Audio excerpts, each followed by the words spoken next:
Hi అండి, అందరికీ నమస్తే. Welcome back to Babita cooking channel. ఈరోజు వీడియోలో నేను చూపించబోయే రెసిపీ వచ్చేసి దీపావళి స్పెషల్గా ఇన్స్టెంట్ గులాబ్ జామున్ ఎలా తయారు చేసుకోవాలో చూపించబోతున్నానండి. అది కూడా చాలా ఈజీ వేలో చూపిస్తానండి. ఫస్ట్ టైం గులాబ్ జామున్ తయారు చేసుకున్న వాళ్ళు కూడా పర్ఫెక్ట్గా ఎలా తయారు చేసుకోవాలో ఈ వీడియోలో చూపిస్తాను.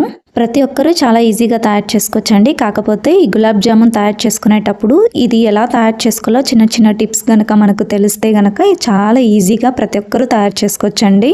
ఎప్పుడైనా మనం గులాబ్ జామున్ చేసుకునేటప్పుడు ఎక్కువగా చాలా మందిలో చేసే మిస్టేక్స్ ఏంటి అంటే పిండిని కలిపేటప్పుడే మనం ఎక్కువగా మిస్టేక్స్ చేస్తూ ఉంటామండి. ఎందుకంటే ఆ మిస్టేక్స్ వల్లనే గులాబ్ జామున్ చేసుకున్నప్పుడు లోపల పిండి పిండిగా ఉండడము, అలాగే ఎక్కువగా క్రాక్స్ అనేవి రావడము, ఎక్కువగా పాకం పిలిచేసి గులాబ్ జామున్ అనేవి విరిగిపోవడము, ఇలాంటివన్నీ జరుగుతూ ఉంటాయండి. ఇలాంటి ప్రాబ్లమ్స్ ఏవి రాకోకుండా చిన్న చిన్న టిప్స్ తో పర్ఫెక్ట్ గా ఎలా తయారు చేసుకోవాలో ఈ వీడియోలో చూపిస్తాను. మరి ఇక లేట్ చేయకుండా పర్ఫెక్ట్ గా గులాబ్ జామున్ ఎలా తయారు చేసుకోవాలో చూద్దాం రండి. అందుకోసం ముందుగా పర్ఫెక్ట్ గా పిండిని ఎలా కలుపుకోవాలో చూపిస్తానండి. దీనికోసం ముందుగా ఒక బౌల్ని కానీ వెడల్పుగా ఉండే ప్లేట్ని కానీ తీసుకోండి. అందులోకి 1 కప్పు దాకా ఇన్స్టెంట్ గులాబ్ జామున్ పౌడర్ని తీసుకోవాలి. మీరు ఇక్కడ ఏ బ్రాండ్ అయినా తీసుకోవచ్చండి. ఏ బ్రాండ్ అయినా కానీ సేమ్ ప్రాసెస్లోనే చేసుకోండి, పర్ఫెక్ట్గా వస్తాయి. ఇప్పుడు పిండిని కలుపుకోవడం కోసము మీరు నీళ్ళను కానీ లేదా పాలను కానీ రెండిటిలో ఏదైనా సరే యూజ్ చేసుకోవచ్చు.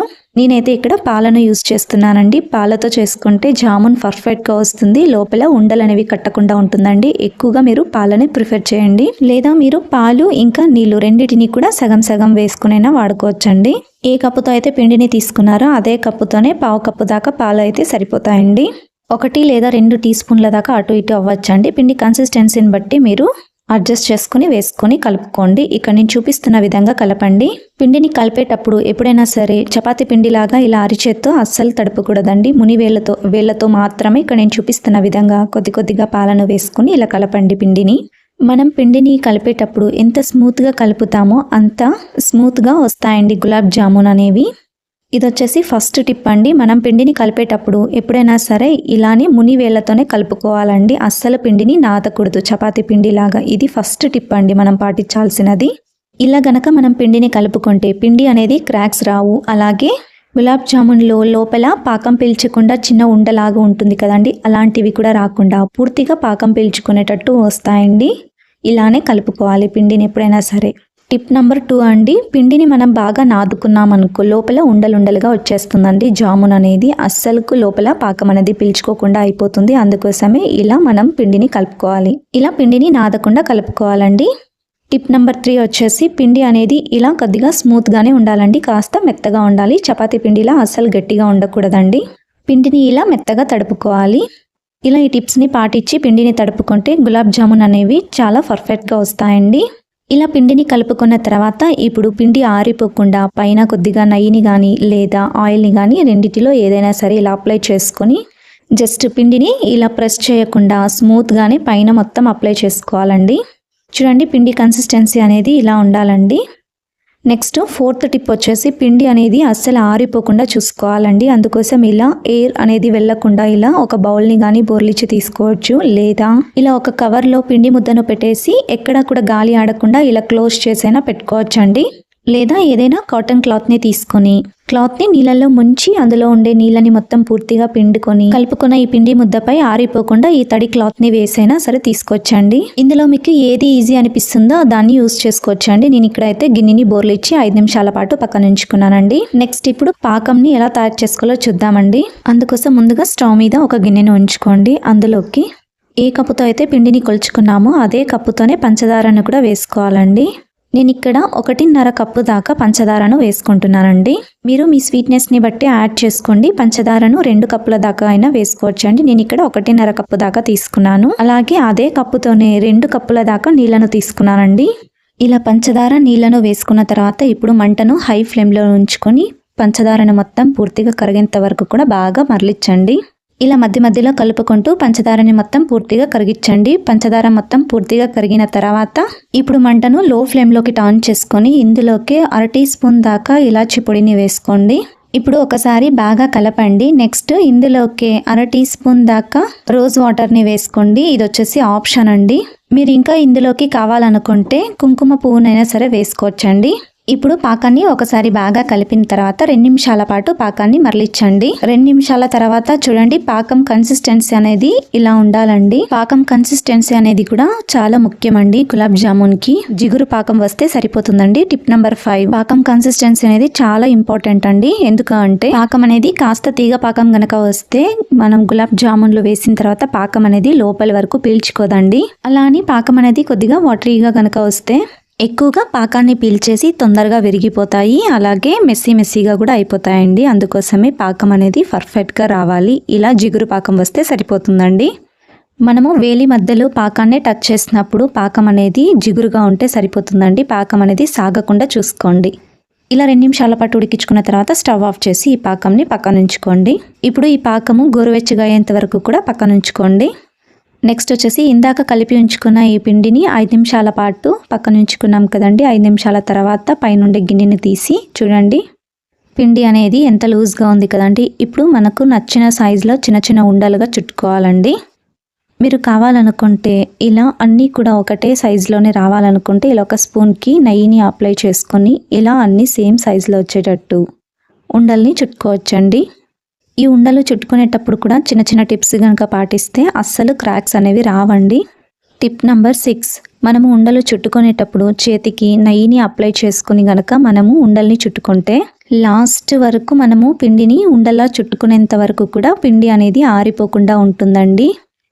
అంతేకాదు పిండి కాస్త మెత్తగా ఉంటుంది కాబట్టి మనకు అస్సలుకు చేతికి అంటుకోకుండా కూడా నీట్గా చేసుకోవచ్చండి. అందుకోసమే నెయ్యిని అప్లై చేసుకుని మనము ఇలా చిన్న చిన్న ఉండల్ని చుట్టుకోవచ్చండి. టిప్ నెంబర్ 7, మనం ఇలా బాల్స్లో చుట్టుకుంటున్నప్పుడు ఇలా చుట్టేటప్పుడే క్రాక్స్ గనక వస్తూ ఉంటే పిండి అనేది గట్టిగా ఉన్నట్టు అండి. పిండి అనేది డ్రై అయిపోయినట్టు, అలా డ్రై అయిపోయినట్టు అనిపిస్తే గనక మీరు ఇంకొద్దిగా పాలను కానీ లేదా నీళ్ళను కానీ వేసుకొని లైట్గా పిండిని కాస్త ఇలా తడిపేసి తర్వాత ఇలా ఉండలా చుట్టుకోవచ్చండి. ఇప్పుడు టిప్ నెంబర్ 8, ఇలా గులాబ్ జామున్లు చుట్టేటప్పుడు లాస్ట్కి వచ్చేసరికి గులాబ్ జామున్లు మొత్తం డ్రై అయిపోతూ ఉంటాయి. అలా డ్రై అయిపోకుండా చూసుకోవడం కోసము ఇలా తడిగుడ్డను వేసుకొని మనం మిగతా బాల్స్ని ప్రిపేర్ చేసుకోవచ్చండి. అసలుకు పిండి అనేది ఆరిపోకుండా ఇలా తడిగుడ్డను వేసుకొని బాల్స్లో చుట్టేసుకొని పక్కన ఉంచుకోండి. మీకు గులాబ్ జామ్ సైజు ఎంత సైజులో కావాలో ఆ సైజులో మీరు బాల్స్లో చుట్టుకొని ఇలా తడిగుడ్డ వేసి పెట్టుకోండి. ఇప్పుడు ఈ బాల్స్ని డీప్ ఫ్రై చేసుకోవడం కోసము స్టవ్ మీద ఒక బాండిని ఉంచి డీప్ ఫ్రైకి సరిపడా ఆయిల్ని వేసుకొని హీట్ చేసుకోండి. వీటిని డీప్ ఫ్రై చేసుకోవడం కోసము ఆయిల్ అనేది ఎక్కువగా ఉండాలండి. అలా అయితేనే పర్ఫెక్ట్గా డీప్ ఫ్రై అవుతాయి. ఆయిల్ అనేది మీడియం హీట్ ఉంటే సరిపోతుందండి. మరి ఓవర్గా హీట్ అవ్వకూడదు, అలా అని తక్కువ హీట్లో కూడా ఉండకూడదండి. ఎలా అంటే ఇలా బాల్స్ని వేయగానే పైకి తేలకుండా ఉండాలండి. కొద్దిసేపు తర్వాత వాటంతకి వాటే పైకి తేలేటట్టుగా మీడియం హీట్లో ఉండేటట్టు చూసుకోండి ఆయిల్ని. నెక్స్ట్ టిప్ వచ్చేసి వీటిని డీప్ ఫ్రై చేసుకునేటప్పుడు స్టవ్ని మీడియం ఫ్లేమ్లోనే ఉంచుకొని ఆయిల్ని మీడియం హీట్లో ఉండేటప్పుడే మనం వీటిని డీప్ ఫ్రై చేసుకోవాలండి. అలా చేసుకోవడం వల్ల మంచి కలర్ వస్తుంది, అలాగే లోపలి వరకు కూడా పిండి మొత్తం కూడా బాగా ఉడుకుతుందండి. ఈ ఉండలు అనేవి వాటంతకి వాటే పైకి తేలేంత వరకు కూడా గరిటని ఉంచకుండా ఆ వాటంతకి వాటికే పైకి తేలిన తర్వాత ఇక్కడ నేను చూపిస్తున్న విధంగా ఇలా కలుపుకుంటూనే ఆయిల్ని ఇలా వాటి పైకి ఇలా అనుకుంటూనే మనము డీప్ ఫ్రై చేసుకోవాలి. ఇలా డీప్ ఫ్రై చేసుకోవడం వల్ల బాల్ చుట్టూరా కూడా సేమ్ కలర్లోనే వస్తుందండి. అందుకోసమే ఇలా కలుపుకుంటూనే ఆయిల్ని స్లోగా మనము కదిలిస్తూ ఉంటేనే మనకు బాల్స్ అనేవి రొటేట్ అయ్యి అన్నీ కూడా సేమ్ కలర్లో వచ్చేటట్టు డీప్ ఫ్రై అవుతాయండి. చూడండి ఇలా లైట్ గోల్డెన్ కలర్ వచ్చేంత వరకు డీప్ ఫ్రై చేసుకున్న తర్వాత ఇప్పుడు మంటను మీడియం టు హై ఫ్లేమ్లోకి టర్న్ చేసుకుంటూ గరిటతో ఇలా తిప్పుకుంటూ బాల్స్ని మనము మంచి రెడ్ షేడ్లోకి టర్న్ అయ్యేంత వరకు కూడా ఇలా ఈవెన్గా కలుపుకుంటూనే మనము డీప్ ఫ్రై చేసుకోవాలండి. నెక్స్ట్ టిప్ వచ్చేసి ఇలా బ్రౌన్ కలర్లోకి చేంజ్ అయ్యేంత వరకు డీప్ ఫ్రై చేసుకోవాలండి. మనము పాకంలోకి వేసుకున్న తర్వాత పాకం పీల్చిన తర్వాత కలర్ కాస్త తక్కువ అవుతుంది. అందుకోసమే ఇలా బ్రౌన్ కలర్లోకి టర్న్ అయ్యేంత వరకు కూడా మనము డీప్ ఫ్రై చేసుకోవాలండి. ఇలా ఫ్రై చేసుకున్న వీటిని పక్కన ఉంచుకోండి. నెక్స్ట్ వచ్చేసి నెక్స్ట్ ఆయిల్ని కూడా ఇలానే సేమ్ ప్రాసెస్లో మిగతా బాల్స్ని కూడా వేసుకొని డీప్ ఫ్రై చేసుకోండి. నెక్స్ట్ టిప్ వచ్చేసి నెక్స్ట్ బాల్స్ని వేసేటప్పుడు మనము ఆయిల్ని లో ఫ్లేమ్లోనే ఉంచుకొని మనం మీడియం హీట్లో ఆయిల్ హీట్ని చెక్ చేసుకొని నెక్స్ట్ ఆయిల్ కూడా వేసుకొని డీప్ ఫ్రై చేసుకోవాలండి. ఎందుకంటే ఆయిల్ అనేది హీట్ ఎక్కువగా ఉన్నప్పుడు మనం వీటిని వేస్తే మరి ఇంకొక వాయిలో కూడా లోపల ఉడకకుండా ఉంటాయండి. అందుకోసమే మీరు నెక్స్ట్ బ్యాచ్ని వేసేటప్పుడు ఆయిల్ హీట్ని చెక్ చేసుకొని వేసుకోండి. ఇలా మంటను లో ఫ్లేమ్లో పెట్టుకొని గులాబ్ జామున్లు వేయించుకోవడం వల్ల లోపల కూడా బాగా ఉడుకుతుందండి. లోపల బాగా ఉడుకుతేనే మనకు పాకం బాగా పిలిచి గులాబ్ జామున్లు అనేవి జ్యూసీగా వస్తాయండి. ఇలా వేయించుకున్న గులాబ్ జామున్లు మొత్తం కూడా మనం ఇందాక చేసి పెట్టుకున్న పాకంలోకి వేసుకోండి. నెక్స్ట్ టిప్ వచ్చేసి గులాబ్ జామున్లు వేసుకునేటప్పుడు పాకం అనేది గోరువెచ్చగా ఉండేటట్టు చూసుకోండి. ఒకవేళ పూర్తిగా చల్లారిపోయింటే గనక పాకము మరొకసారి స్టవ్ మీద ఉంచి గోరువెచ్చగా అయ్యేంత వరకు మంట మీద పెట్టేసి ఆ తర్వాత నెక్స్ట్ మనం గులాబ్ జామున్లు వేసుకోండి.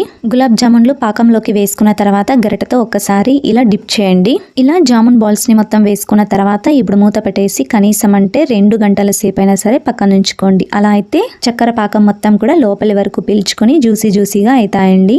ఇలా 2 గంటల సేపు తర్వాత చూడండి పాకం అనేది బాగా పీల్చి గులాబ్ జామున్లు అనేవి డబల్ సైజ్ అయ్యాయి కదండి. ఇలా అయిన తర్వాత ఇప్పుడు ఒక కప్ను తీసుకుని అందులోకి సర్వ్ చేసుకొని తీసుకోండి. అంతే, ఎంతో రుచికరమైన గులాబ్ జామున్లు రెడీ అండి. ఇలా గులాబ్ జామున్ చేసేటప్పుడు నేను చెప్పిన చిన్న టిప్స్ ని గనుక పాటించి చేస్తే పర్ఫెక్ట్ గా వస్తాయండి. ఎక్కడ కూడా క్రాక్స్ లేకుండా పాకం అనేది గట్టిగా కాకుండా ఇలా పర్ఫెక్ట్ గా తయారు చేసుకోవచ్చండి. అంతేకాదండి, మీరు గులాబ్ జామున్ సర్వ్ చేసుకునేటప్పుడు ఐస్ క్రీమ్ తో గానీ లేదా డ్రై ఫ్రూట్స్ తో గానీ అలాగే ఇంకా ముఖ్యంగా బనానాతో గానీ సర్వ్ చేసుకొని తినండి. చాలా అంటే చాలా రుచిగా ఉంటుందండి. తప్పకుండా ఈ కాంబినేషన్స్ లో ట్రై చేయండి. ఏంటి కొత్తగా బనానాతో సర్వ్ చేసుకుని తింటే ఎలా ఉంటుంది అనుకోకండి, చాలా అంటే చాలా రుచిగా ఉంటుంది. తప్పకుండా ట్రై చేయండి. బనానా వేసుకొని తీసుకోండి. చూడండి గులాబ్ జామున్ అనేది లోపల వరకు కూడా ఎంత జ్యూసీగా ఉందో. చూడండి గులాబ్ జామున్ లోపల వరకు కూడా పాకం బాగా పీల్చి ఎంత జ్యూసీగా ఉందో. తప్పకుండా మీరు కూడా ఇంట్లో ట్రై చేయండి. అలాగే మీకు ఎలా వచ్చిందో కింద కామెంట్ సెక్షన్ లో కామెంట్ చేయండి. అలాగే షేర్ చేయండి. అలాగే లైక్ చేయండి. మర్చిపోకుండా సబ్స్క్రైబ్ చేసుకోండి. Thank you for watching video.